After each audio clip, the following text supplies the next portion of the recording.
Guys, जैसे ये question आपका last to last year half yearly में आया हुआ क्वेश्चन है कि आपको 4 स्पीशीज दे रखी हैं, आपको बताना है कि किसके अंदर 3 bond pair and 1 lone pair है। क्वेश्चन में कहीं मेंशन नहीं है कि ये क्वेश्चन वेस्पर थ्योरी का है, लेकिन अगर तुमने वेस्पर थ्योरी पढ़ी हो तो मैं आपको स्टेप 1 यही निकालना सिखाती थी कि जब भी आपके पास एक मॉलिक्यूल दिया जाता है तो आप पहले लोन पेयर निकालो, क्योंकि what shape is going to be there हम वो टोटल इलेक्ट्रॉन पेयर से डिस्कस करते हैं। जैसे मान लो तुम्हें लग रहा है कि वाटर के अराउंड कितने, ऑक्सीजन सेंट्रल एटम के अराउंड कितने इलेक्ट्रॉन पेयर हैं, 2, तो 2 के हिसाब से शेप लीनियर होगी, बट वाटर की शेप बेंट आती है क्योंकि इसके अंदर 2 लोन पेयर भी होते हैं। 2 लोन पेयर और 2 बॉन्ड पेयर, नमन कितने टोटल इलेक्ट्रॉन पेयर होते हैं? 4। तो दैट मीन्स आपने पहले निकाले होंगे ना कि इसके अंदर लोन पेयर कितने हैं। तो लोन पेयर निकालने का फॉर्मूला क्या था एनीबॉडी?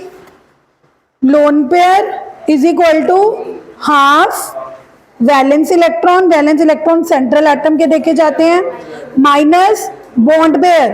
प्लस के टाइम या माइनस एन आयन तब होता अगर इसके ऊपर कोई पॉजिटिव चार्ज होता या, तो ये फॉर्मूला मैंने तुम्हें वेस्पर थ्योरी में इंट्रोड्यूस किया था। तो अगर आज ये क्वेश्चन कह रहा है कि इसके अंदर लोन पेयर, एक लोन पेयर किसके अंदर है, यानी कि जिसके लिए हमें लोन पेयर निकाल के देखने पड़ेंगे, तो that means it's a question of VSEPR theory only.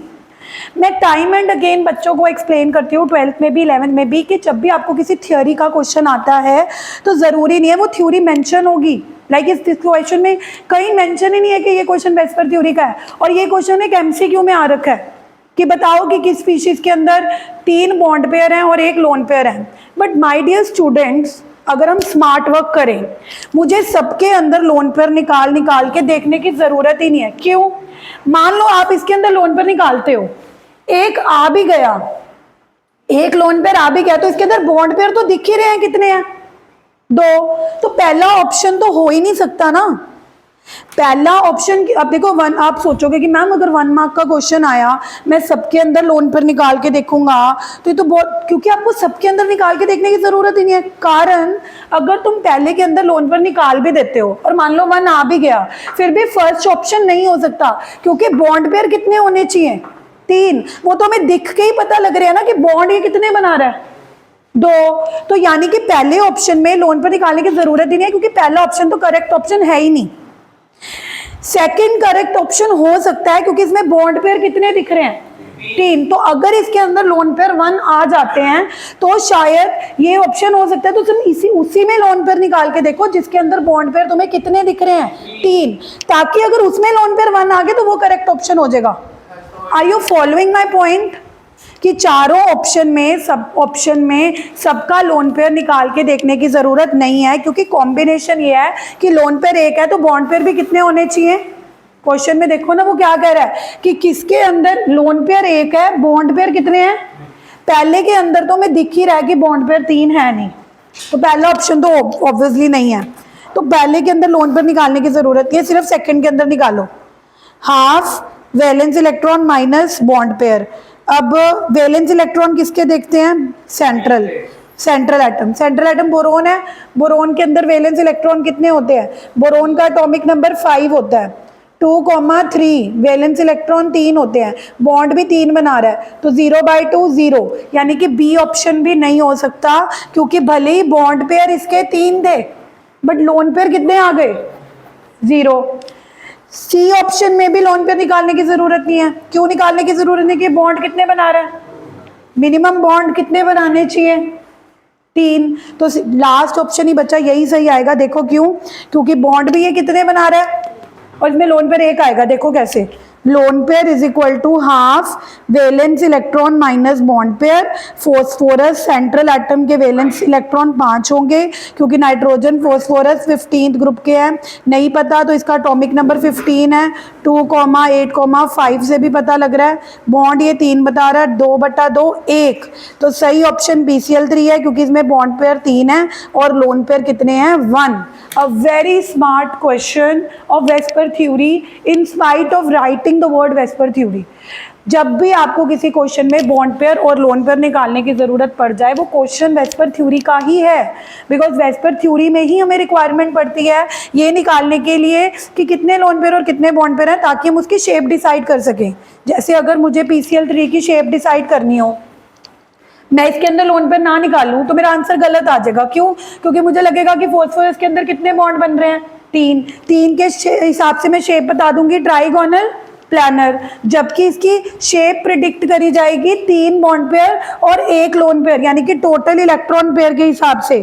Total electron pair कितने हो गए, bond pair plus lone pair, bond pair 3 है, लोन पेयर 1 है, 4। 4 के हिसाब से ज्योमेट्री क्या प्रिडिक्ट करी जाएगी, टेट्राहेड्रल। तो जब तुम टेट्राहेड्रल शेप बनाओगे, one of the lone pair आएगा तो वो शेप डिस्टॉर्टेड टेट्राहेड्रल मानी जाएगी। तो शेप डिस्टॉर्टेड आएगी, वाई डिस्टॉर्टेड आएगी, क्योंकि जिन्होंने वेस्पर थ्योरी नहीं पढ़ी उनको मैंने बताया था कि जो हम प्रिडिक्ट करते हैं इलेक्ट्रॉन पेयर के हिसाब से वो ज्योमेट्री होती है। शेप कई बार चेंज हो जाती है क्योंकि लोन पेयर आ जाते हैं। लोन पेयर आपके बॉन्ड पेयर को क्या दे देते हैं, रिपल्शन है, भूत की तरह ऐसे ही बनाते हैं lone pair.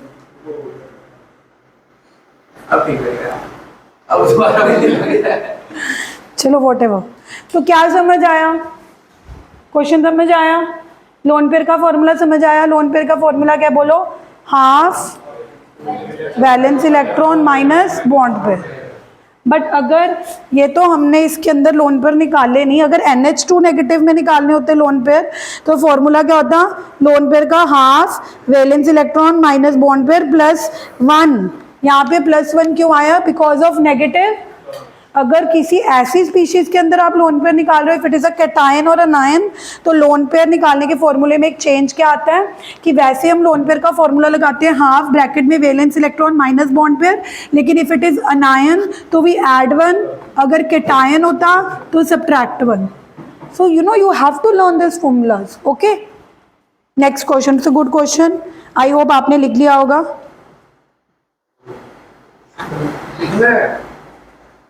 I don't know.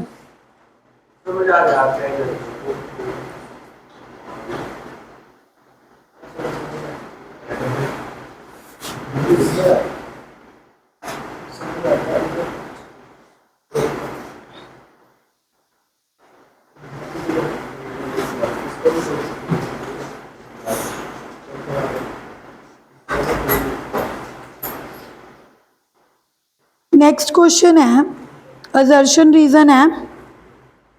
Assertion कह रहा है, do the central atom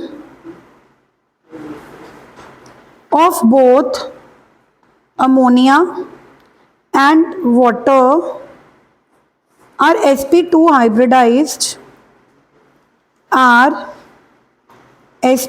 hybridized, yet H&H bond angle is greater than HOH. Reason, nitrogen atom has 1 lone pair and oxygen has 2 lone pair. ये क्वेश्चन असर्शन कह रही है कि ammonia में N की हाइब्रिडाइजेशन sp2 नहीं है, sp3 होगी, मिसप्रिंट है, sp3 है, और वाटर में ऑक्सीजन की हाइब्रिडाइजेशन भी sp3 है। पहले तो क्या असर्शन ट्रू है, बिल्कुल ट्रू है, क्योंकि इसकी sp3 क्यों होगी, क्योंकि अमोनिया में 3 बॉन्ड पेयर होते हैं और एक, तो 3 + 1 4, तो जब भी 4 होती है तो हाइब्रिडाइजेशन क्या होती है, sp3। और वैसे भी अमोनिया और वाटर तो ऐसे मॉलिक्यूल्स हैं जिनकी शेप्स आपको रट्टी होनी चाहिए। You should be like yes NH3 is sp3, इतनी प्रैक्टिस होनी चाहिए, इसको सोचने की जरूरत नहीं होनी चाहिए। और वाटर में भी असर्शन तो एब्सोल्युटली ट्रू है, पर फिर वो ये कह रहे हैं कि अगर दोनों ही sp3 हाइब्रिडाइज्ड हैं तो बॉन्ड एंगल NHH, मतलब अगर तुम अमोनिया का बॉन्ड एंगल देखो तो वो 107.5 डिग्री होता है, टेट्राहेड्रल का 109 होता है, बट इसका लोन पेयर आने की वजह से रिड्यूस कितना हो गया था, नॉर्मल टेट्राहेड्रल का बॉन्ड एंगल कितना होता है 109, लेकिन लोन पेयर आने की वजह से, रिपल्शन मिलने की वजह से ये बॉन्ड नजदीक आ गए थे, तो बॉन्ड एंगल रिड्यूस कितना हो गया था 107। और वाटर में तो 2 लोन पेयर आए थे, तो यहाँ से भी रिपल्शन मिली थी, यहाँ से भी रिपल्शन मिली थी, बॉन्ड एंगल रिड्यूस होके कितना हो गया था। तो ये सही बोल रहे हैं ना कि दोनों sp3 हैं, बट अमोनिया का बॉन्ड एंगल ग्रेटर है। हाँ, असर्शन ट्रू है। और कारण क्या दे रहे हैं कि क्योंकि इसके अंदर एक ही लोन पेयर है और इसके अंदर कितने हैं, ये भी सही है। इसी की वजह से तो इसमें ज्यादा रिपल्शन मिल रही है और बॉन्ड एंगल ज्यादा कम हो रहा है, इसमें रिपल्शन मिल रही है। तो यानी कि ये एब्सोल्युटली करेक्ट है। असर्शन भी ट्रू है कि दोनों sp3 हाइब्रिडाइज होने के बावजूद भी अमोनिया का बॉन्ड एंगल ग्रेटर था, क्योंकि शायद उसके अंदर एक ही लोन पेयर था रिपल्शन देने वाला। लेकिन वाटर में ऑक्सीजन sp3 हाइब्रिडाइज होने के बाद भी बॉन्ड एंगल बहुत कम क्यों हो गया, क्योंकि उसमें रिपल्शन देने वाले एक लोन पेयर नहीं थे, बल्कि कितने लोन पेयर थे, 2। अब यू नो व्हाट, जब हम ये असर्शन वगैरह पढ़ते हैं, अगर हमारा कॉन्सेप्ट क्लियर है, जब हम नोट्स पढ़ते हैं, हमें अमोनिया की शेप आती है, हमें वाटर की शेप आती है, तो ये असर्शन रीजन करने कोई मुश्किल बात नहीं है। कई बच्चे मुझे बोलेंगे कि मैम आप एक काम करो, मुझे एक पीडीएफ दे दो 10 असर्शन रीजन की, कि मेरे से ना पेपर में असर्शन रीजन होते नहीं। I can provide. आप वो 10 असर्शन रीजन रट लो, उसका कोई फायदा नहीं है। उन असर्शन रीजन को करके तब फायदा जब आपके नोट्स पूरे क्लियर हैं, क्योंकि अगर आपके नोट्स अच्छे से आपको आते होंगे, आप असर्शन रीजन खुद सॉल्व करोगे तो फायदा है। अगर आपको कि ma'am give me a PDF of 20 MCQs and 20 assertion and reason, I will cram it and you will go, उसका कोई फायदा नहीं है, क्योंकि आप वो क्रैम करोगे, आप भूल जाओगे अगले दिन। तो असर्शन रीजन और एमसीक्यूज का प्रैक्टिस करने का तभी फायदा होता है जब आपने चैप्टर के नोट्स अच्छे से पढ़ रखे हैं। फिर आपके लिए असर्शन और रीजन करना बहुत ईजी होता है, क्योंकि वो वही बोल रहा है जो हम शेप्स में एक्सप्लेन करते हैं कि दोनों sp3 हाइब्रिडाइज्ड हैं। दोनों sp3 हाइब्रिडाइज होने के बाद भी अमोनिया का बॉन्ड एंगल 109 से कितना रिड्यूस होता है, टिल 107, क्योंकि उसमें रिपल्शन देने वाले कितने लोन पेयर होते हैं, एक। और वाटर में बॉन्ड एंगल रिड्यूस होते होते होते 109 से कहाँ तक पहुंच जाता है, 104 तक। तो दोनों sp3 हाइब्रिडाइज होने के बावजूद भी दोनों का बॉन्ड एंगल अलग अलग है। अमोनिया का ज्यादा है क्योंकि उसमें रिपल्शन देने वाले कितने लोन पेयर हैं, ओनली 1। वाटर का कम है क्योंकि उनको रिपल्शन देने वाले कितने बॉन्ड पेयर हैं, 2। तो absolutely correct assertion and reason. And you know what, मैंने आपको केमिकल बॉन्डिंग की एक पीडीएफ शेयर करी भी है, जहाँ पे आपको ऐसे बहुत सारे असर्शन रीजन और एमसीक्यूज और अलग टाइप के केस स्टडी के क्वेश्चंस मिल जाएंगे। But then again I always tell my students कि उन पीडीएफ को करने का तभी फायदा है जब आपके एक बार जो नोटबुक पे नोट्स लिखे हैं उनको एक बार रीडिंग रिवीजन दे चुके हो, क्योंकि तब आपको वो क्वेश्चन समझ भी आएंगे कि क्वेश्चन क्या कह रहा है और आंसर क्या कह रहा है। Directly cramming the question and answer will not lead you anywhere, वो कहीं नहीं आपको लेके जा सकते हैं। That's what I believe. So the next question is,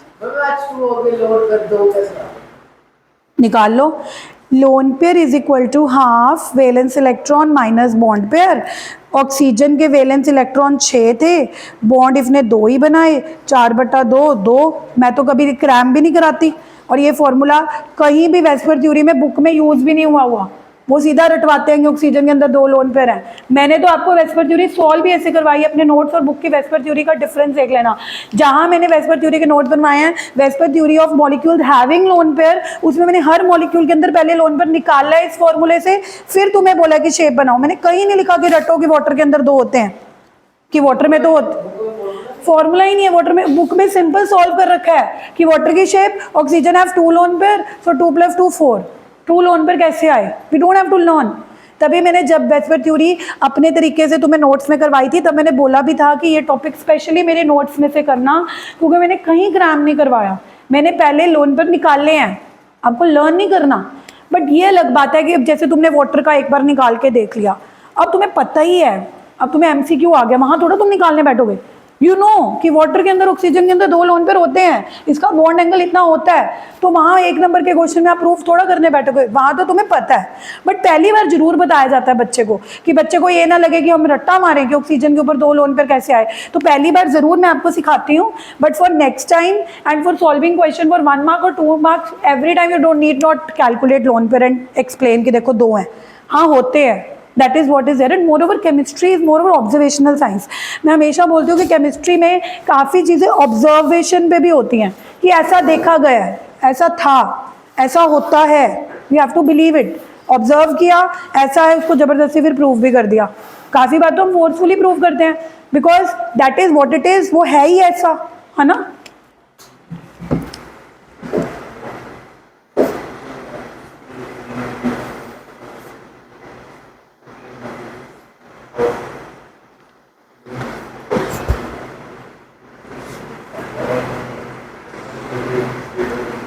अगला क्वेश्चन आया हुआ है, draw resonating structures of ozone and nitrate ion.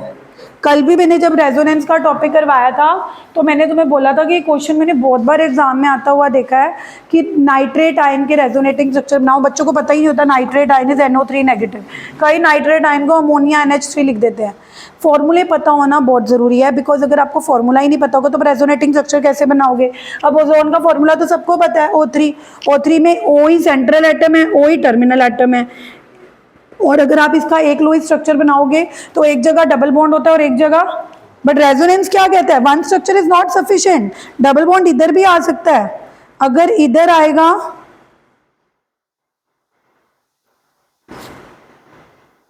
तो क्या होगा, इधर डबल इधर सिंगल। NO3 नेगेटिव का कैसे बनाया था, 3 O है। जब आप इसका यहाँ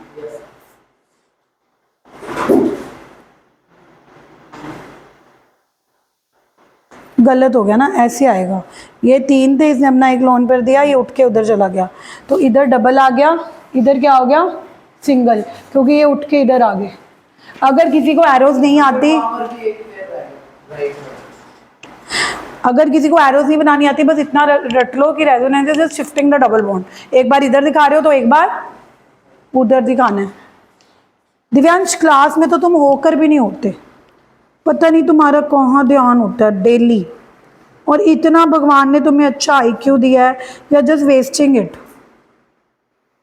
या देयर इज ओवर कॉन्फिडेंस, मैं तो कर ही लूंगा, एंड दैट ऑलवेज किल्स।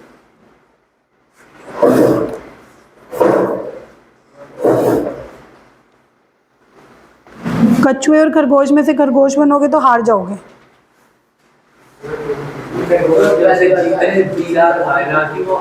तो बस कर, आपके साथ भी तो आपका बेटा आपके साथ मजे लड़ाया, आप उसको जीतने मतलब जीतने तो खरगोश और कछुए मम्मा बेटा दे गया कि वो उसने तरस करके चल मेरा बेटा जीत जाएगा। Shut up. तो खरगोश और वो अलग अलग species, how they can be brothers? दो अलग अलग स्पीशीज ब्रदर कैसे हो सकते? तो वो टेक्निकल एरर है ना उसकी बातों में। दो अलग अलग स्पीशीज भाई बहन कभी नहीं ये सोच सकते हैं कि हम रेस लगाएंगे हैं। नहीं वो तो नहीं लगाएंगे, देखो लगा सकते हैं। कंपटीशन तो किसी में भी हो सकता है, अ फीलिंग ऑफ कंपटीशन। तू कुत्ते के साथ तेज भागोगे, मैं तेरे को बताता हूँ, मैं तेरे से देखेगा। तुम अलग अलग स्पीशीज हो, अगर कुत्ते के साथ रेस लगाओ, उसको दिख गया ना कि तू मेरे को ओवर पार करने की कोशिश कर रहा है, वो तेरे से भी तेज भाग। पॉइंट इज कि दो अलग अलग स्पीशीज में रेस हो सकती है, एनिमल्स को पता है। तो इंजेक्शन लगवा लेना बस, मैं तो यही कहूँगी। Okay, the next question is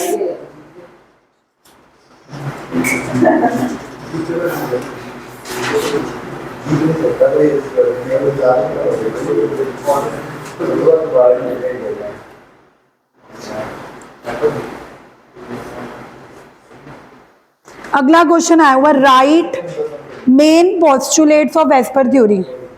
हाँ जी रिद्धव, ध्यान दो क्लास में। वेस्पर थ्योरी के सीधा सीधा पोस्टुलेट्स पूछे हुए हैं। अब ये देखो लर्निंग क्वेश्चन है। अगर आप हाफ ईयरली में सिर्फ इसी सोच के साथ जाओगे कि मैं न्यूमेरिकल्स कर लूंगा, मैं शेप्स बना लूंगा, कई बार थ्योरेटिकल क्वेश्चन भी आते हैं।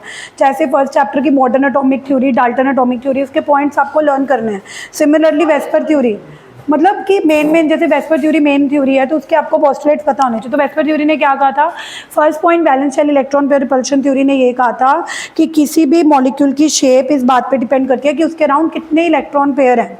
Because valence shell electron pair repulsion theory कितने सेंट्रल एटम के अराउंड इलेक्ट्रॉन पेयर हैं उसके हिसाब से वो डिसाइड करता है। सेकेंड पॉइंट आपने ये बताना है कि जब हम इलेक्ट्रॉन पेयर देखेंगे तो उसमें लोन पेयर भी देखेंगे और बॉन्ड पेयर भी कंसिडर करेंगे, बिकॉज टोटल इलेक्ट्रॉन पेयर पे ज्योमेट्री डिसाइड की जाती है। थर्ड आपने ये बताना है कि अगर लोन पेयर है तो lone pair repulsion bond pair को ज़्यादा देते हैं, इसीलिए शेप क्या हो जाती है डिस्टॉर्ट। क्यों डिस्टॉर्ट होती है? क्योंकि lone pair repulsion is greater than lone pair bond pair, least repulsion is bond pair. तभी जब दो लोन पेयर आते हैं तो दो बॉन्ड नजदीक आ जाते हैं, क्योंकि बॉन्ड पेयर को पता है कि अगर मैं बॉन्ड पेयर के नजदीक चला जाऊंगा मुझे उतनी रिपल्शन नहीं मिलेगी, पर मुझे बॉन्ड पेयर को किससे दूर जाना है। और अगर कहीं दो लोन पेयर हुए तो दो लोन पेयर की रिपल्शन तो बहुत ही ज्यादा होती है, तभी बॉन्ड एंगल कम होने लग जाता है कि दो लोन पेयर आगे भागो, बॉन्ड पेयर आपस में नजदीक आ जाते हैं, लोन पेयर से दूर जाते हैं। उसके बाद ये सारे पॉइंट्स लिखने के बाद आपने टेबल भी बनाना है वेस्पर थ्योरी में कि अगर दो इलेक्ट्रॉन पेयर हैं तो शेप क्या होगी? Linear, bond angle is 180। तीन बॉन्ड पेयर हैं, पूरे वेस्पर थ्योरी के पोस्टुलेट जो मैंने आपको क्लास में लिखवाए हुए हैं आपने एज इट इज़ लर्न करने हैं, पूरा टेबल भी बना के आना है। You do not have to give chance to your teacher to deduct the marks. आप अपने टीचर को मार्क्स डिडक्ट करने का मौका नहीं दोगे। वेस्पर थ्योरी के पोस्टुलेट्स लिखने के बाद ये टेबल भी बनाना कल दूंगी, कल टेस्ट है ना, कल दे दूंगी, कल नहीं परसों, कल इसी चैप्टर का टेस्ट है केमिकल बॉन्डिंग का। दो इलेक्ट्रॉन पेयर हैं तो शेप इज दिस, ये पूरा टेबल भी बना के आओगे आप, only then you will get full marks. और ये देखो मैंने जब अमोनिया की शेप करवाई है तुम्हें लोन पेयर निकाल के दिखाया है, रटवाया नहीं है कि मान लो अमोनिया के अंदर एक लोन पेयर है, एक आया था, तीन बॉन्ड पेयर, एक लोन पेयर के हिसाब से चार के हिसाब से shape tetrahedral, but lone pair ने रिपल्शन दी, बॉन्ड पेयर नजदीक आ गए, शेप क्या हो गई? डिस्टॉर्टेड टेट्राहेड्रल, और it is pyramidal, because lone pair तो दिखेगा ही नहीं, तुम्हें ऐसे एक पिरामिड दिखेगा ऐसे। आकाश कुछ समझ आ रही हैं चीजें? ये क्वेश्चन आया हुआ है 3 नंबर का, 3 मार्क्स, पूरे वेस्पर थ्योरी के पोस्टुलेट 3 नंबर के आ रखे हैं, बना देना यार, क्या फर्क पड़ेगा इसके रिलेटेड ना, अब इससे रिलेटेड ही लिखना है। अब पोस्टुलेट का मतलब क्या होता है? पोस्टुलेट मतलब जो भी उसके मेन पॉइंट्स हैं, मेन पॉइंट वही होगा इसके रिलेटेड। मैं वही बता रही थी कि हर बैच में एवरी ईयर मेरे पास कुछ ऐसे क्रीम बच्चे आते हैं जिनके स्कूल टीचर्स ट्राई करते हैं कि हाईएस्ट मार्क्स ना आए, because every school teacher have this tendency कि जो बच्चा मेरे पास ट्यूशन में पढ़ रहा है उसके हाईएस्ट मार्क्स आए, but every year I have certain student जिनके चाहकर भी वो हाईएस्ट मार्क्स काट ही नहीं सकते, क्योंकि अगर आप सही लिखोगे, आप एक्स्ट्रा लिखोगे तो उसके नंबर नहीं काटेंगे। आपने वेस्पर थ्योरी के पोस्टुलेट लिख लिया, आपने टेबल बना दिया, टीचर चाह के भी आपका 3 नंबर में फिर 2.5 नंबर दे ही नहीं सकता, उसको 3 नंबर देने ही देने हैं। So no matter where you are studying, if you write well, if you write complete, the teacher is force to give you marks, वो चाहकर भी आपके नंबर नहीं काट सकता। And I always in every batch I have certain student जो मेरे पास हाईएस्ट मार्क्स लेके आते हैं, और इट्स नॉट अबाउट मुक्कत, इट्स नॉट अबाउट एनटीसी, हर स्कूल का। अभी भी मेरे पास 12th के 70 स्टूडेंट्स हैं ना टोटल, अलग अलग स्कूल से। इस बैच से तो बिल्कुल बहुत, बैच ही बहुत छोटा है, ये तो 2 या 3 बच्चे निकल रहे हैं अभी तो बस। दो तो पक्के हैं भाई।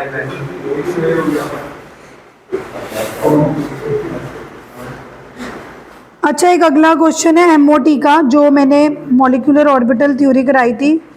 Which of following combination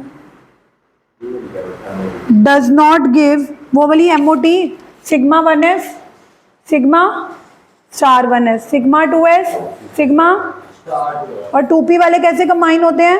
2pz नीचे आता है सिग्मा, पाई 2px पाई 2py, सिग्मा स्टार 2pz नीचे आता है, pi star 2px pi star 2py, है ना। ये वाला डायग्राम के बेस का क्वेश्चन है। Which of the following combination does not give sigma molecular orbital? A is 2px plus 2px, 2pz plus 2s, 2s plus 2s, 2pz plus 2pz। कह रहे हैं कि किनको कंबाइन करेंगे, सिग्मा नहीं बनेगा, साफ पता लग रहा है ये ऑप्शन, क्योंकि px और px जब कंबाइन होते हैं वो पाई 2px पाई 2py बनाते हैं। z हमारी इंटरन्यूक्लियर एक्सिस है, z वाला जब कंबाइन करेगा s के साथ तो क्या बनाएगा? सिग्मा। 2s और 2s भी हेड ऑन ओवरलैप करेंगे, सिग्मा। 2pz और 2pz भी सिग्मा बनाएंगे। पाई सिर्फ पाई पी एक्स, क्योंकि पी एक्स आपका साइडवेज ओवरलैप करेगा, तो ये पाई बनाता है। तो अब देखो ज़रूरी नहीं है कि आप एनर्जी लेवल डायग्राम रट के चले गए, आप ये एमओटी का 4 नंबर का फ्री का क्वेश्चन छोड़ के आ गए। 4 नंबर मतलब this is one of the part of 4 marks. अभी अगले पार्ट भी कराऊंगी। कहने का मतलब है कि कई बार एनर्जी लेवल डायग्राम नहीं पूछा जाता, केस स्टडीज आ जाती हैं। तो तुम अगर सिर्फ उस सदियों में जी रहे हो कि हम तो एनर्जी लेवल डायग्राम करके गए थे मैम, क्वेश्चन नहीं आया, तो you will not stand anywhere. You have to be smart, and when I say you have to be smart is कि अगर आपको मॉलिक्यूलर ऑर्बिटल थ्योरी के सीधा एनर्जी लेवल डायग्राम ना देकर ऐसे वाले केस स्टडी टाइप क्वेश्चन आ गए, तो आपने सोचना है कि क्वेश्चन कह रहा है कि किसको कंबाइन करेंगे, पाई सिग्मा नहीं बनेगा। मेरे को तो पहला ऑप्शन देख के ही पता लग गया था कि पी एक्स और पी एक्स। मुझे एक बात हो, एनर्जी लेवल डायग्राम बनाते हो जब 2p का, तो सिग्मा 2pz, pz सिग्मा बनाता है। कौन पाई बनाता था? पाई 2px, पाई 2py, यानी कि y भी पाई बनाता है, px भी क्या बनाता है? पाई। तो देखने से ही पता लग गया था कि पहला ऑप्शन सिग्मा नहीं बनाता, पहला ऑप्शन क्या बनाता है? पाई। लेकिन जो सोचेगा ही नहीं, कहेगा ये पता नहीं क्या क्वेश्चन आ गया, क्या पूछ लिया। अरे क्या तुमने एनर्जी लेवल डायग्राम में जब 2p और 2p को कंबाइन किया था, नीचे तुम क्या लिखते थे? Sigma 2pz pi 2px। What it means कि px पाई बनाता है, px क्या बनाता है? तो ए ऑप्शन कैसे सिग्मा बना सकता है? But if you will not think, तुम कहोगे कि मैम ये पता नहीं कैसा क्वेश्चन आ गया, मैं तो करके नहीं गया। इसी करके मैंने आपको पीडीएफ दी है, उस पीडीएफ में आपको केस स्टडीज, एमसीक्यूज, असर्शन मिल जाएंगे। तो जिन लोगों का केमिकल बॉन्डिंग तैयार है, उनको लगता है कि मुझे आता है, वो सीधा वो पीडीएफ सॉल्व करो कि देखो कि अगर मुझे different type of case studies आती हैं, डिफरेंट टाइप ऑफ क्वेश्चन आते हैं। अब अगर तुम कहोगी मैम वो तो 70-80 क्वेश्चन की पीडीएफ है, तो ऐसा नहीं होता कि तुम एक से शुरू हो जाओ। 5-6 एमसीक्यू करके देख लो, 5-6 दर्शन करके देख लो, एक आधी केस स्टडी टच कर लो। एक ओवरव्यू लेने की भी हैबिट होनी चाहिए। बिल्कुल 1 से शुरू कर लोगे तो 10 क्वेश्चन करके बोर हो जाओगे, पीडीएफ बंद कर दोगे, एंड तक पहुंचोगे ही नहीं। तो पिक क्वेश्चन अपने आप, एक आधी केस स्टडी सॉल्व करके देख लो, एक आधे 2-5-6 एमसीक्यू करके देख लो, just to have an idea कि अगर इस टाइप के क्वेश्चन आते हैं, will I be able to do. और अगर नहीं हो रहे तो that means you really need to go and revise the notes again rather than learning and cramming the PDF. So that is how it will happen. Next question है इसी case study का, ये तो अभी 1 नंबर का question हुआ है, 4 number की केस स्टडी आई है। Which of following is most, नहीं 4 पार्ट्स है ना, 1 मार्क 4 मार्क का क्वेश्चन पेपर है, मतलब क्वेश्चन है केस स्टडी, 4 पार्ट है, each question 1 mark. Which of the following is most unstable for O2 molecule?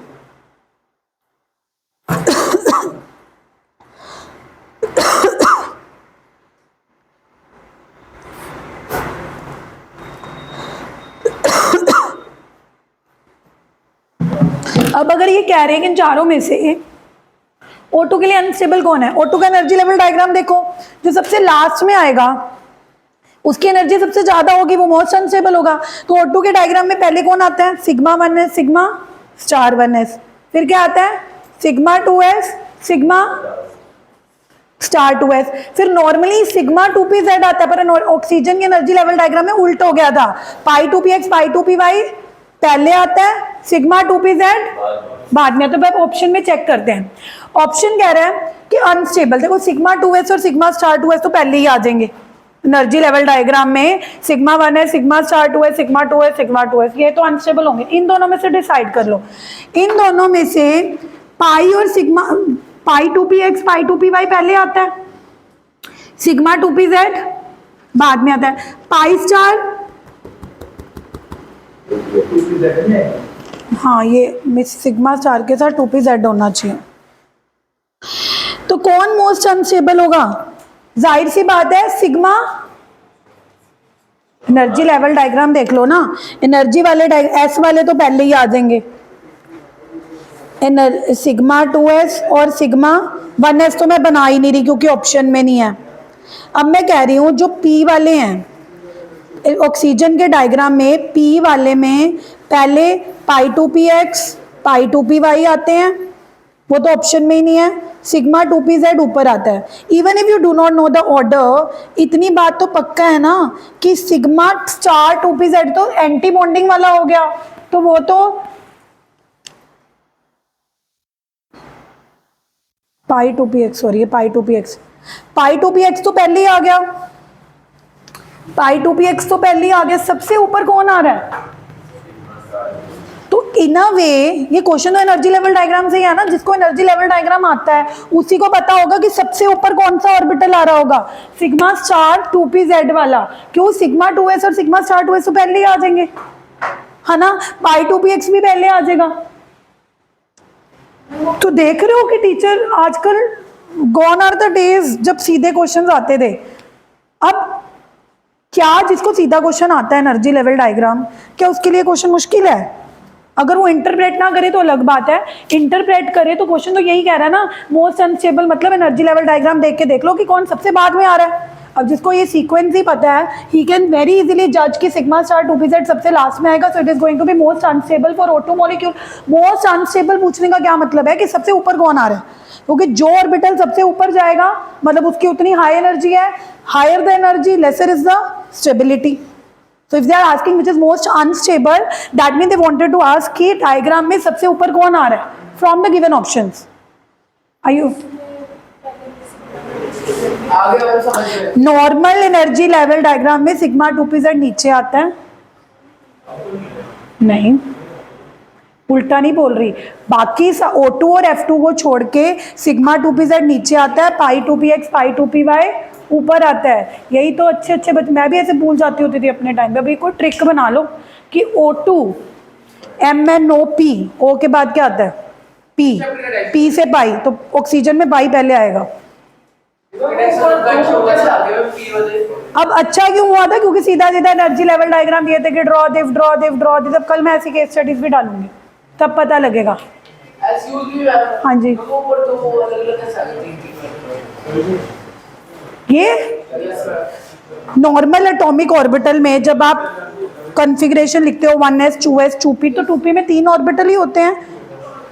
You don't know this? जब आप नॉर्मल अपर 2s तो एक ही ऑर्बिटल होता है, क्योंकि 2p स्प्लिट हो गया ना। 2p के जो px और py वाले होते हैं वो पाई साइडवेज ओवरलैप करते हैं, वो पाई ओवरलैप करते हैं, और जो z वाला होता है ये तो नैतिक p 3 होते हैं, पर तीनों p की नेचर अलग है, px py pz। तो जब कंबाइन होते हैं px और py साइडवेज ओवरलैप करते हैं, तो इनके ओवरलैप करने का तरीका है पाई, तो ये इकट्ठे आते हैं। लेकिन z वाला सिग्मा ओवरलैप करता है, तो ये 3 ऑर्बिटल अलग अलग ओवरलैप करेंगे ना। फिर ये कैसा क्वेश्चन पूछ रहे हो तुमने? वो इसीलिए इकट्ठे आते हैं क्योंकि वो दोनों पाई हैं, दोनों का एनर्जी लेवल सेम है। सिग्मा का एनर्जी लेवल अलग होता है, या ज़्यादा या कम। बाकी सारे जितने भी मॉलिक्यूल्स हैं उनमें सिग्मा 2pz का एनर्जी डायग्राम नीचे रहता है। सिर्फ ऑक्सीजन ही एक ऐसा है और फ्लोरीन जिसमें आपने पाई 2px पाई 2p। मुझे ऐसे आप लोगों की हालत देख के ऐसे लग रहा है कि this time the things are going to be tough. एक तो 11th के बैच में बिल्कुल सीरियसनेस नहीं है, आधे बच्चे आते नहीं है, कोई बीमार है कोई कुछ है, जो आते हैं उनके ऐसे ऐसे क्वेश्चंस आते हैं जिनको देख के लग रहा है कि बेसिक से क्लियर नहीं है। I feel like crying. उसकी ना तबीयत खराब है, तभी उसके मुंह से कुछ भी नहीं कर रहा है, आप समझा करो। Really? Next question, which of following is expected to have largest bond length? ये भी हमारा MOT का क्वेश्चन है। आपको 4 मॉलिक्यूल दे रखे हैं, F2। अब आप कहोगे कि MOT में बॉन्ड लेंथ कैसे बताएंगे? बॉन्ड ऑर्डर तो आप निकालते हो ना सबका बॉन्ड ऑर्डर, जिसका बॉन्ड ऑर्डर सबसे ज़्यादा होगी उसकी बॉन्ड लेंथ सबसे कम होगी। बॉन्ड ऑर्डर तो निकालना आता है ना। बॉन्ड ऑर्डर कैसे निकालते थे guys? Half number of bonding minus number of. पहले ऑक्सीजन का बना लो। ऑक्सीजन का कैसे बनेगा? 2s से बना लेते हैं क्योंकि 1s तो बनाने की ज़रूरत नहीं होती। तो ऑक्सीजन में कितना आता है बॉन्ड ऑर्डर? 2 आता है। बकवास। अभी के लिए 0 कह रहा हूं। अभी के लिए का क्या? 4 इलेक्ट्रॉन ऊपर 2p में पड़े हैं, यानी कि टोटल 2p में 8 है कौन बातें कर रहा है जो ज़्यादा इंटेलिजेंट है, जिसको लगता है कि मैं तो कल के पेपर में बहुत अच्छे नंबर आ जाने वाले, आने हैं नहीं। अब एक चीज़ ये भी पता होनी चाहिए तुम्हें कि अगर ऑक्सीजन में ये फ्लिप होता है ऑर्डर, अगर ऊपर वाला नहीं होता था, मतलब pi two P x pi two P Y नीचे आ जाता है, और O2 और F2, O2 और F2 में अगर फ्लिप होता है मतलब pi two P x pi two P Y नीचे आ जाता है, सिग्मा टू पी जेड ऊपर चला जाता है। पर एंटी बॉन्डिंग में नहीं फ्लिप होगा, एंटी बॉन्डिंग में sigma star two p z ही नीचे आएगा। ये बात मैंने तब भी क्लियर करी थी। अब भरो जरा, 8 इलेक्ट्रॉन भरने हैं, 6 इधर गए, 2 इधर।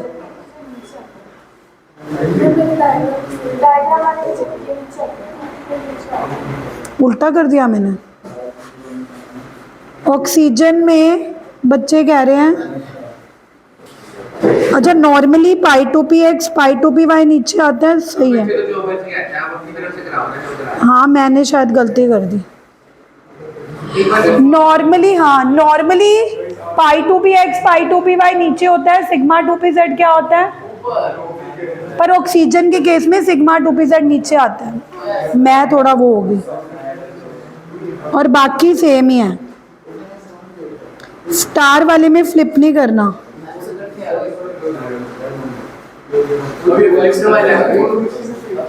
नहीं, Divyansh, Riddhav and Tanish please leave my class, I don't require student like this. आप लोगों ने सितंबर हाफ ईयरली में गुड मार्क्स लेने हैं नहीं लेने हैं, फिर बताइए कैसे करेंगे क्वेश्चन। वो कह रहे हैं कि किसकी बॉन्ड लेंथ सबसे ज्यादा है, बॉन्ड लेंथ पूछी है। अब मैं तुम्हें ये बोल रही हूँ कि सबका बॉन्ड ऑर्डर निकाल लो। बॉन्ड ऑर्डर कैसे निकालते थे, half number of bonding minus number of, जिसका बॉन्ड ऑर्डर सबसे कम होगा उसकी बॉन्ड लेंथ सबसे ज़्यादा होगी, क्योंकि एक रिलेशन होता है कि bond length is inversely proportional to bond order. अगर नाइट्रोजन का बॉन्ड ऑर्डर 3 आता है, ऑक्सीजन का बॉन्ड ऑर्डर कितना आता है 2, तो बॉन्ड लेंथ नाइट्रोजन की कम होगी, क्योंकि बॉन्ड ऑर्डर का मतलब है ट्रिपल बॉन्ड। जितने ज़्यादा बॉन्ड्स बनेंगे वो उतना मॉलिक्यूल इकट्ठा आ जाएगा, पास आ जाएगा, बॉन्ड लेंथ क्या होती जाएगी कम। तो देखो कितने स्मार्ट है, उन्होंने क्वेश्चन में बोला है कि which of the molecule have largest bond length. अब निकालना बॉन्ड ऑर्डर ही है, क्योंकि बॉन्ड ऑर्डर से ही डिसाइड होगा। पर कईयों ने सीधा नहीं लिखा कि बॉन्ड ऑर्डर निकालो। तो बॉन्ड ऑर्डर O2 का कितना आया दिव्यांश, बॉन्डिंग में कितने इलेक्ट्रॉन है, 2 नहीं, यहाँ पे भरे ही नहीं, 2 और 6 इधर 8, और एंटी बॉन्डिंग में कितने हैं, 2 और 2 है। उसके नहीं भी करोगे तो भी आंसर सेम आएगा, है ना। 8 माइनस 4 बॉन्ड ऑर्डर है 4/2 2, है ना। अब O2 पॉजिटिव का निकालना है। अब पॉजिटिव का मतलब है कि एक इलेक्ट्रॉन निकालोगे। अब निकालोगे पाई स्टार में से निकालोगे, यानी कि एंटी बॉन्डिंग से कम करोगे। बॉन्डिंग में 8 ही हैं, एंटी बॉन्डिंग में 3 हो गए, तो 5/2 2.5। O2 नेगेटिव का मतलब है एक और ऐड कर दोगे, हाँ ऐड करोगे तो एंटी बॉन्डिंग में ऐड करोगे तो number of bonding minus number of anti bonding, bonding में 8 हो गए, एंटी बॉन्डिंग में 5 हो गए, यानी कि 3/2 दैट इज 1 पॉइंट।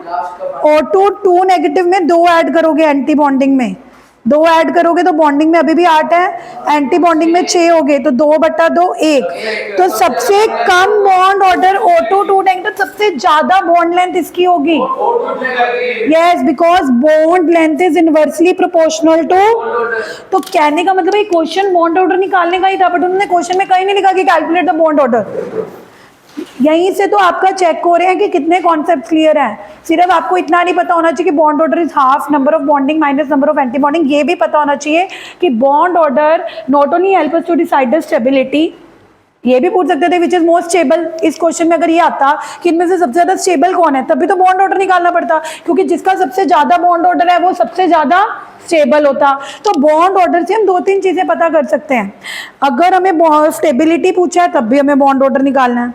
अगर हमें ये पूछा है कि बॉन्ड लेंथ सबसे ज्यादा किसकी है या बॉन्ड लेंथ सबसे कम किसकी है, तब भी बॉन्ड ऑर्डर निकालना है, क्योंकि bond order is inversely proportional to the bond length. Greater the bond order means lesser is the bond length.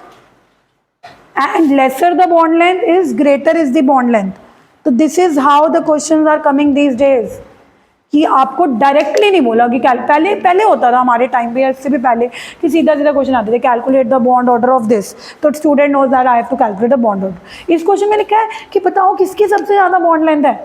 अब जिस बच्चे को पता है कि यार बॉन्ड लेंथ बताने के लिए भी मुझे निकालना बॉन्ड ऑर्डर ही पड़ेगा, only that student will be able to find. अब किसी को बॉन्ड ऑर्डर निकालना आता है, बट किसी ने इस क्वेश्चन को इंटरप्रेट ही नहीं किया, उसको समझ ही नहीं आई, वो कहेगा कि बॉन्ड लेंथ कैसे निकालते हैं, मुझे तो आती ही नहीं, वो आता हुआ क्वेश्चन भी छोड़ आएगा. फिर जब उसको मैं बोलूँगी कि अरे इसमें तो बॉन्ड ऑर्डर ही निकाल के आना था, वो कहेगा कि भाई मुझे तो बॉन्ड ऑर्डर निकालनी आती थी. तो यू नो ऐसी इस वजह से भी बच्चों के मार्क्स नहीं आते जब उनको चीज़ें आती होती हैं बट वो क्वेश्चन को इंटरप्रेट ही नहीं कर पाते. तो क्वेश्चन को इंटरप्रेट करना बहुत इंपॉर्टेंट है. स्टेबिलिटी पूछी है मतलब बॉन्ड ऑर्डर निकालना है, बॉन्ड लेंथ पूछी है मतलब क्या निकालना है, बॉन्ड ऑर्डर. और बॉन्ड ऑर्डर निकालना तो सबको आता ही है. What is the formula number bond order का? हाफ लोन पेयर नहीं, bond order, number of bonding minus number of. Bonding वाले कौन से होते हैं? जिन पे चार नहीं है, ये बॉन्डिंग वाले इलेक्ट्रॉन है, ये बॉन्डिंग वाले जो जिनके ऊपर क्या लगा हुआ है, ये एंटी बॉन्डिंग है. ये क्या है? फिर बॉन्ड एफ स्टार वाले एंटी बॉन्डिंग होते हैं. माड़ा ही हाल है तुम्हारा. इसका 4 नंबर की केस स्टडी है, चौथा क्वेश्चन अभी पेंडिंग है. Which of the following will have maximum electron in anti-bonding molecular orbital? N2 positive,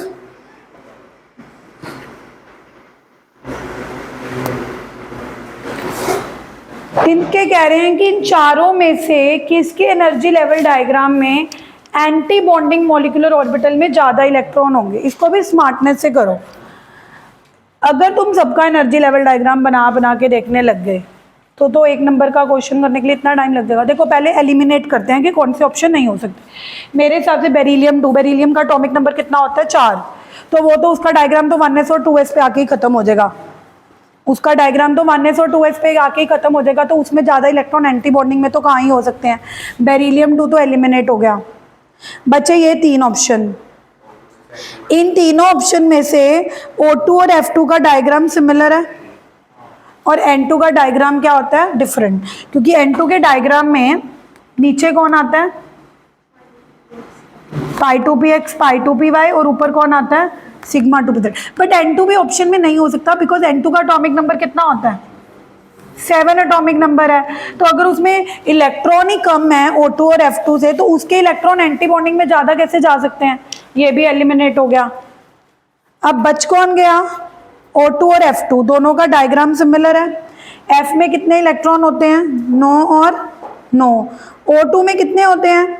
8 और 8. लेकिन पॉजिटिव का मतलब क्या है? कि उसके एक इलेक्ट्रॉन और कम हो गए होंगे. पॉजिटिव का क्या मतलब है?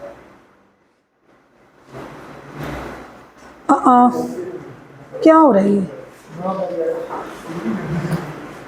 7. तो जब तुम इसके इलेक्ट्रॉन भरोगे, इसके इलेक्ट्रॉन ज़्यादा एंटी बॉन्डिंग में जाएंगे कि ऐसे मॉलिक्यूल्स के एंटी बॉन्डिंग में ज़्यादा जाएंगे जिसमें इलेक्ट्रॉन ज़्यादा है? जब तुम भरोगे पहले देखो 9 इलेक्ट्रॉन है, पहले 2 1s वाले जाएंगे, फिर 2 2 2s 2s. बच कितने गए? 5 5. 2p में 5 5 पड़े हैं. टोटल कितने पड़े हैं? 5 5 10. तो पहले नीचे वाले बॉन्डिंग में जाएंगे. क्या होगा? सिग्मा 2pz π2px π2py में 6 चले गए. तो बच कितने गए? 4. तो 4 इलेक्ट्रॉन किस में जाएंगे? एंटी बॉन्डिंग में. तो मैक्सिमम एंटी बॉन्डिंग किस में जाएंगे? F2 में जाएंगे. मतलब आप कई चीज़ों को ज़रूरी नहीं है कि एनर्जी लेवल डायग्राम बना के देखो और फिर डिसाइड करो. कई बार लॉजिकली भी सोचा करो कि यार ज़्यादा इलेक्ट्रॉन एंटी बॉन्डिंग में उसी मॉलिक्यूल के जाएंगे ना जिसमें इलेक्ट्रॉन ही ज़्यादा है. जिसमें ज़्यादा होंगे उसके ही ऊपर तक एंटी बॉन्डिंग तक पहुंच पाएंगे ना. जिसके इलेक्ट्रॉन ही कम है उसके π2px π2py एंटी बॉन्डिंग तक पहुंच भी कैसे पाएंगे? अब एक बच्चा है वो सबके एनर्जी लेवल डायग्राम बनाने पे लगा हुआ है. पहले A के एनर्जी लेवल डायग्राम बना रहा है, फिर B का, फिर C का, फिर D का. उसके बाद 1 नंबर उसको मिल रहा है, दैट स्टूडेंट इज बेटर, और the one who is just calculating in mind logically is better? कौन फास्ट करेगा? तो वही मैं तुम्हें कई बार ट्रिक्स बताती हूँ कि कई बार एज अ स्टूडेंट कई बच्चे ऐसे ही सोचेंगे कि यार मुझे अगर एंटी बॉन्डिंग इलेक्ट्रॉन किस में ज़्यादा है ये पता करना है तो सबके एनर्जी लेवल डायग्राम बना बना के देखो। कई बार 1 मार्क में आपको सिर्फ ऑप्शन नहीं, अब एक बच्चा ऐसा भी है जो टॉपर को बोलेगा वही बताइए किस में ज़्यादा है, वो उसको टिक कराएगा, वो तो फिर सबसे ज़्यादा ही बेटर है, ना उसने दिमाग लगाया ना उसने सॉल्व किया, उसने चिटिंग ही कर ली। तो choice is yours, you know you, because अगर मैं कहूँगी कि सारे बच्चे ही पढ़ने वाले हैं, ऐसा तो नहीं होता। We live in a society where there is a blend of student, but choice is yours कि आपने क्या करना है। बट अगर टॉपर ही धोखा दे दे, सही लिख के भी गलत बता दे। क्या नाम है नैतिक, तू कल आया नहीं था तो मैं एक चीज़ बता दूँ, कल मैंने एक टॉपिक करवाया था हाइड्रोजन बॉन्डिंग, और कल मैं एक चैप्टर में हाइड्रोजन बॉन्डिंग की केस स्टडीज डालूंगी। हाँ ये वाली केस स्टडी, एक मैंने केस स्टडी डाली थी ना, out of orthonitrophenol and paranitrophenol which is having high boiling point. Common name है बट इसकी केस स्टडी करवाई थी कल मैंने, ये last year as it is आई थी।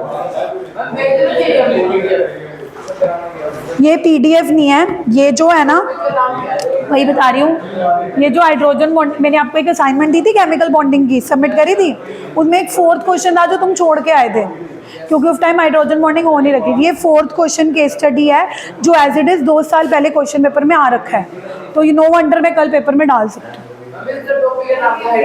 बॉन्डिंग ये वाली भेज दूँ है, सेम मॉलिक्यूल और इंटर होती है बिटवीन।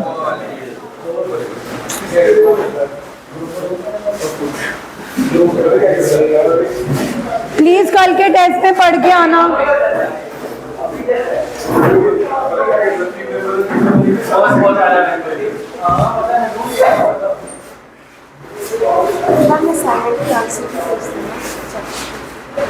मेरे को एक बार ना घंटे तक मेरे को एक बार रिमाइंडर डालना, ठीक है?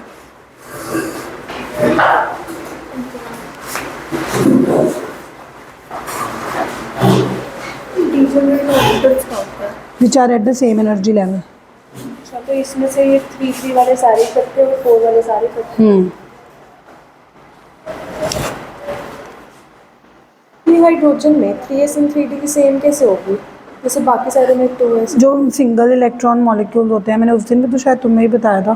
फिर उसमें जितने इलेक्ट्रॉन उसमें भर जाते हैं उसके अलावा बाकी सारे सेम हाँ। होते हैं। फिर जैसे 1s 2s है, वो हाइड्रोजन तो सिर्फ 1s तक भरता है, फिर 2s कैसे बढ़ा हो गया? अरे अगर आप प्रिंसिपल क्वांटम नंबर ही बदल रहे हो फिर तो 2s की एनर्जी 1s से ज़्यादा होगी। अगर प्रिंसिपल क्वांटम नंबर 3 है तो no matter it if 3s 3p और 3d then they have same. एक लास्ट क्वेश्चन, ये असाइनमेंट के क्वेश्चन है। हाँ जो आपने पहले भेजे थे, पहले मतलब कि वही जिसका 4th क्वेश्चन, भेजे थे, नहीं वो वाले ये 4th चैप्टर की नहीं। 2nd चैप्टर में है ये वाला। Arrange in increasing order of energy, state if any of these have same energies. Same energy 4 + 2 6, 3 + 2 5, 4 + 1 5, 2 + 2 5 है ना। तो सबसे ज़्यादा एनर्जी किसकी होगी? 4 4 पहले 4। ये भी है, ये 4 है, ये 6 है। सबसे पहले ये होगी 4 वाली 3p, ये लिख दिया। फिर 5 वाले में से कैसे डिसाइड करें कौन सबसे ज़्यादा छोटा है? जैसे 1 2 3 की 5, 4 की 5 है। तो इसमें से 4s की ज़्यादा होगी क्योंकि इसका प्रिंसिपल क्वांटम नंबर बड़ा है 4। इसमें 3d का प्रिंसिपल क्वांटम नंबर तो 3 है ना, बट इसका क्या है 4। तो जिसका प्रिंसिपल क्वांटम नंबर बड़ा होता है तो फिर उसकी ज़्यादा हो जाती है, तो 4s की ज़्यादा होएगी। फिर ये पहले 3d अच्छा 2 and 2, फिर 4p, 4 ये वाला कर दिया, फिर 4, ये समझ नहीं आया। ये तुमने खुद बनाया है? नहीं ये देखा था सारा तो आंसर। सबसे ज़्यादा 4d की होगी ना। 4d कहाँ है? 4d तो है ही नहीं ऑप्शन में। ये रहा। ठीक है 4d सबसे ज़्यादा हो गया। उसके बाद 4p वाली, 4p कहाँ है? 4p है ना। 2 बार क्यों लिखा है यहाँ? ये तो लिखा होगा 3 4p, अच्छा ये फिर 4p आएगा, मैंने ऐसे लिखा हुआ है। हाँ 4p, और कहाँ है 4p, ठीक है। और ये है ना 4p के बाद 4p वाली 5 वाली थी, फिर 5 वाली 3d की भी तो 5 वाली है, फिर 3d, दोनों 3d आ गए, ठीक तो है, फिर लास्ट में 3p।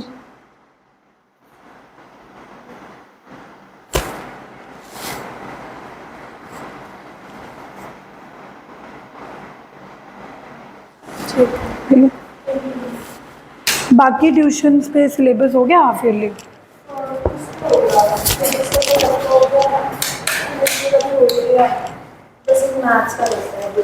नहीं तो फिजिक्स की चल क्या रही है, रिवीजन चल रही है कि मैम आगे पढ़ा रहे हैं? ठीक।